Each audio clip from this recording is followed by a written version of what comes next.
Hello, ladies, and welcome to this very special episode of Wake Up Wednesday. And our guest, hello, Camila. I'd like to introduce you to Camila. Let me bring her on up. Hi, Camila. Hello, thank you for having me, Jay. I'm excited to be here. I'm so grateful to have you here today. And ladies, let me tell you a little bit about Camila, and then we're going to dig into a fun conversation that's really going to support you in figuring out how you can utilize the Captivate training, if you even want to, and the benefits and things that can come from it from someone who I think you can look to as a model for this. So Camila is let me tell you her official bio, and then I'll tell you from my heart stirring a little bit about her. So Camila Marquez is of Relish the Verve, is a life coach who believes in embracing radiant messiness, allowing the ups and downs, joys and challenges of life to dance together and fuel the creation of one's deepest desires. So if you can't tell from just the beautiful crafting of that expression of who she is, that is the essence of why I've asked Camila to come today to talk about what it means to become clear in your message, write about that, and put it out there in the world, and a little bit around how she has done that. I met Camila when she joined Mentor Masterclass years ago now, a little over a year ago. She also attended the Captivate retreat last year. She's a part of the Sisterhood Mastermind that I lead right now, a brilliant coach and mentor and woman. And I'm so excited to introduce you to her. Camila, so my intention for our interview today, and what I'm really hoping to share with the women watching, is a little bit about the Captivate training that's happening right now. I know that last year you went through the training and then you chose to join us and take your message to the stage at the Captivate retreat. So I'm just curious a little bit about what was going on in your head and in your heart before the Captivate training. More specifically, I kind of want to get into some of the thoughts and feelings the women are having right now. And I'm curious, what had you interested in or in desiring to write a speech or to lead a workshop? And how did you know that you were gearing up to get ready to take that on the stage?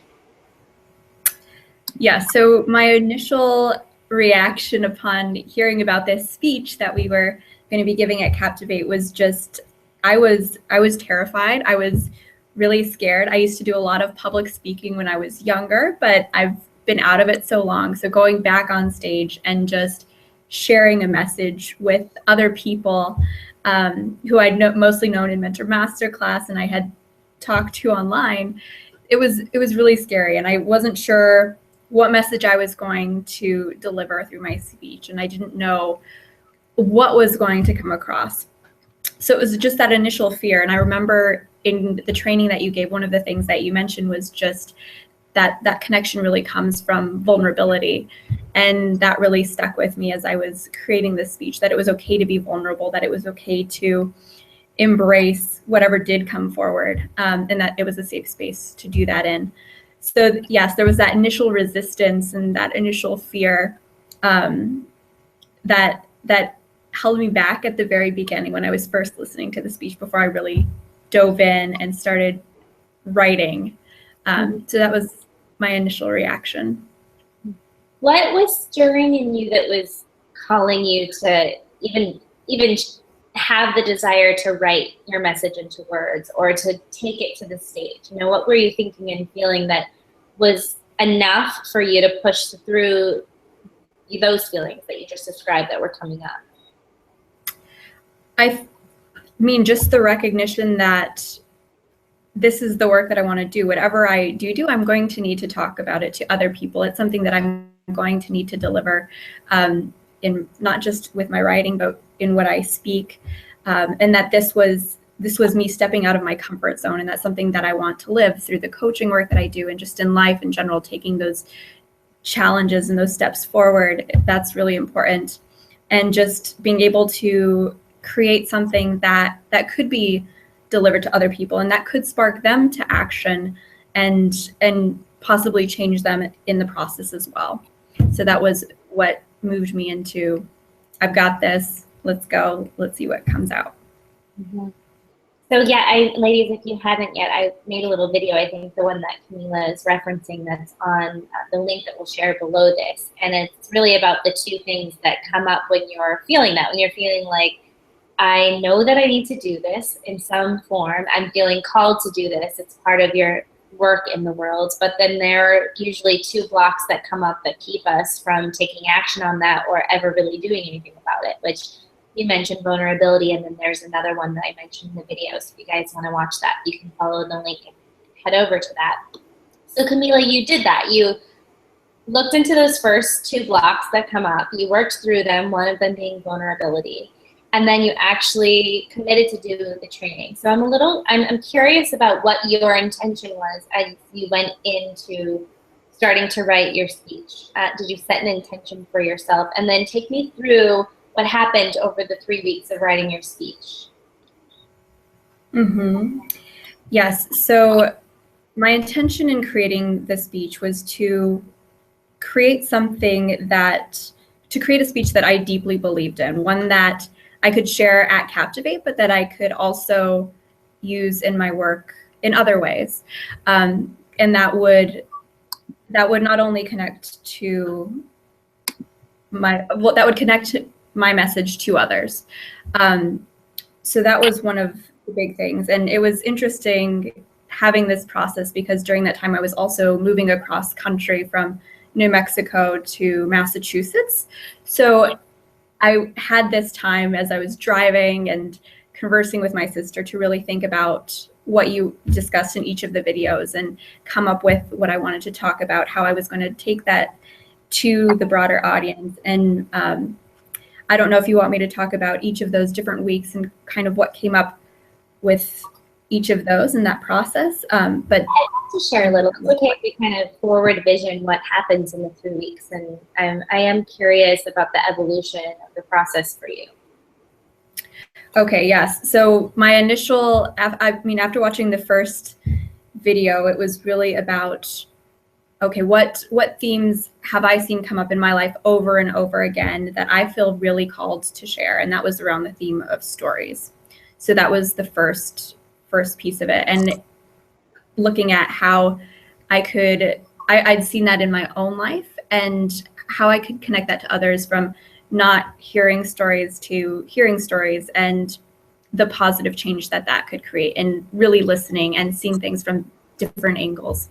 And then relating that to my own story in that second week. And I have so many different experiences of the power of stories in my life, from just my own family and then also from different groups that I've worked with. I've worked with Palestinian and Israeli young women, and hearing each of their stories on these different aspects of the same issue, and that really bringing them together. So I wanted to incorporate that as well, this how it's not just been part of my life, but I've seen it in other people's life, and the power of that. And then just my call to action and just drawing people in with that, of really listening, taking that time to ask people what their stories are, because we don't always do that. How did you feel like the training was supporting you in feeling clear about this? I know I'm in the process of writing my speech right now for Captivate coming up. And I feel like what happens for me is sitting down to get started is usually the hardest point, because there's like so many things I could say and I don't know what to say. And then like arguing about it is something that makes sense and has a closing and you know, like is a package together. Is the next challenging piece after I finally get myself to sit down and write. So I'm curious if you can just share, were there any aha moments or way that the training really helped you work through maybe ways you've tried to write something in the past, or reasons why you never sat down to kind of put something together that you would be ready to take on the stage? What happened each time that supported you in being able to get this out in a cohesive share that makes sense and resonate? For me, it was helpful in the sense that usually when I write, I'm really great at brainstorming. I'm really good at just getting ideas onto paper, but the Captivate training really provided me with the structure of how I could use those ideas and put them into a structure that could be delivered, and that had that ebb and flow that could really connect people, rather than just being, here are all my ideas, I don't know where they're going to land, but it had this clear path of where they could go and how they could touch other people. So it was really, it's providing that framework to move these ideas into a deliverable form. Mm-hmm. How did you feel? How did you feel at the end of the 3 weeks? Do you feel like your intention was met? And if so, how or how not? Tell us a little bit about the feeling at the end of the training after really committing yourself to the 3 weeks and getting it out there. Mm-hmm. So after the 3 weeks of going through the training, I felt really great about being able to have a forum to put my ideas into. I think that I also could have refined them a lot more and put them into a little more structure, but I was really grateful that I had something to work with and move my ideas into that I wouldn't necessarily have done before. I wouldn't have necessarily worked within that structure and that framework. So I was really happy with what came out. And even going up on stage, I also allowed some spontaneity to come in and spoke. I incorporated another story that I hadn't included in my speech as well. So that was interesting as well. And going to the Captivate again this year, I know that it will only be that much better, and having that structure and being able to work on it even further in advance is going to be really beneficial for me too. And reflecting on what else can I do. So I'm hearing is like just at the end of the training, you had some things out and you had a structure, and then Camila actually did come to the Captivate retreat and take it to the stage. So then what shifted in the weekend? Like how did it feel? You came, you had some bones, to your speech, and you had maybe what you thought was complete. Did anything change or evolve? You mentioned you gave some spontaneity to it on the stage, and once you actually got up there, anything else that really evolved in that after having the training and then showing up to the actual Captivate weekend before you took it to the stage? Mm-hmm. One of the biggest things that I noticed was just those initial fears that I had at the beginning. Once I got onto the stage and was sharing that story, so much of that was released, and I was able to just enjoy the process. And I noticed too that within that structure, that my message was able to really flow through me within the bones that I had created, but also being able to have those spontaneous moments and those engagements with the audience that I hadn't planned for. So that's what I noticed. Mm-hmm. I witnessed something really magical in the audience too, and I felt it and this is what I love and I think is important about having a little bit of preparation and then actually having a safe space to share. Because I had known you already for almost a full year in Mentor Masterclass, but something really shifted, I think, in my understanding of you and your work and your message and our connection when you took the stage. And I think I felt it in the sisterhood. I felt just everyone who took the stage feel really safe. And I saw that when you came on the stage, like just this sense of like, I'm here and able to share this story, which is so beautiful, and to hear your thoughts and your ideas and your experiences. And I definitely felt like after that moment, I knew you in a deeper way. I knew something about you that I had missed before, even in so much deep work that we'd already been doing that I didn't know those things. So I felt like that was so beautiful and one of the gifts of taking the stage.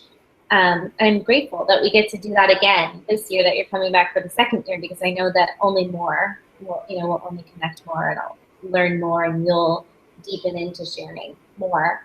So you have a really unique perspective, because not only have you been through the training and then chose to take it to the stage and went to Captivate, you're also going to go through the training again this year and then take it to the stage again. I'm curious, from this place where you are, what advice would you have to women who are just only at the point of considering devoting themselves to this training? What advice would you give them, as they're gearing up to consider getting started and actually doing the 3-week training? Mm-hmm. I think the biggest advice I would give is just know that your message already lives within you. And when you really do the training and you take that time to really listen in, your message will come out. It will come out naturally, and the framework of the Captivate training will be able to provide a beautiful structure for you to be able to mold that message into. But just trust yourself and trust the process, and it will emerge. And what about for the women who are taking this training who already know that they're going to come to Captivate and they're going to get on the stage? And now that you know what that weekend is like and what the experience is like taking the stage, what advice would you have for them as they're in really the beginning, first few action steps of getting themselves to that live moment in person on the stage? I would say a couple of things. One, I would definitely encourage you to get started early with writing your speech and going through that process, because it will evolve, and to allow yourself that time for it to evolve and go through these different renditions of your speech and what you want to deliver, because you'll have these new stories coming up as you go through it. And then two, that there's really no reason at all to fear once you are on stage. The women who attend Captivate are absolutely amazing, and you will feel so much love being on that stage. You will captivate everyone, and listening to your sisters too, they'll captivate you. You will love them so much just hearing their stories. It's such a beautiful experience. And if you have any fears around it, they'll be completely dissipated once you're on that stage, once you're listening to everyone else's speeches too. How does it feel now after having given that speech, Camila? Did anything change, either the way you talk about your business, or have you done other speeches since? Tell me a little bit about who you became after that weekend and after the process of putting your words out there, bringing them into your first signature talk, doing that talk. Who do you become in that process? I think I felt I definitely felt a lot more comfortable just expressing myself and allowing myself to be vulnerable and really embracing the connection that does come from that. So that's one of the things. I'm actually taking a speech class now and just working on that even more. And so some of the skills that you taught me, I see those coming up in my speech class, and I'm using some of what you shared about that connection, that vulnerability, that speaking your truth within the speeches that I'm giving within that. And then also as I'm starting to develop the copy as I relaunch my website, and the theme of stories, the message that I delivered at Captivate, a lot of that will be coming in to what I share there as well. Yeah, I see that a lot where it's like just more a sense of alignment. Once you've gotten up and done this, I feel like it's a stepping stone as well to the passion to continue evolving in that, to take more training or to really put yourself out there. This is kind of like the launching pad for that. It's like the energy opener. And it also definitely see, like, once you've shared your message out loud and been able to see a live reaction to it and get feedback and just your own feelings and how it felt mixed with the responses of sisters who can reflect back to you what they received, your message starts to become really clear in that you can use it anywhere, whether it's website copy when someone says, hey, who are you and what do you do? Or in your other talks and ways that you'll evolve and kind of read those. Absolutely. Thank you for sharing, your experience with us. Is there any other advice that you would have for women? I think that, what you spoke about, the vulnerability and then just working through the fear of doing this. I think it's like a make or break moment. It's like either they're going to commit themselves and create the space in their calendar to really devote and let this be a practice, or they're going to run from it or not do it full out, or refrain from letting it be the time in their life. So I want to make an awareness that I know how you're feeling in this moment, and that the intention is really powerful. And just, Camila, anything else that you would add or share with them before we close? I would just say to have fun with it. It doesn't need to be something fearful or a to-do item, but really just embrace it and love it. Just allow it to be in your life and enjoy the process. Just enjoy it. I think that would be the biggest thing. Have fun with it. Thank you, Camila. And I definitely tried to make this fun because I know that that's what it really is about. It is fun to get to tune into your voice, to get to find a way to make something that can be confusing and overwhelming easy. That's why it's a 3-step process. We're going to be starting really soon. So if you're interested and you haven't signed up for the training yet, head on over to the Captivate Training. The link is right here below my name. And enter your name and email, sign up to join us for the 3-week training. Also, there's a video that lives on that page that I really want you to watch that's going to help you just deal with those first 2 blocks that come up when you think about how can I share my message, what do I even have to say that's valuable, and what's the process of taking steps toward putting it out there in the world and really creating a loyal tribe and fascinating speech. And then, of course, there'll be more information later on through the training if you would like to come give your speech live and join us in person in a really safe sisterhood. We'll have more information about that. So sign up for the free training. Camila, I'm looking forward to going through the training again with you this year. Sisters, you'll see Camila in the Facebook group with us. We have a private Facebook group where we'll be sharing the process. And if you're interested in more about Camila's stories and knowing her as a coach and leader, and if you feel messy and you want to find the flow and the love and all of that, you can find her at relishtheverve.com. Her website's right below there. Camila, thanks for being here today to support and usher these women into the next step of their voices. And sisters, we'll hope to see you behind the scenes in the training. Bye. Bye.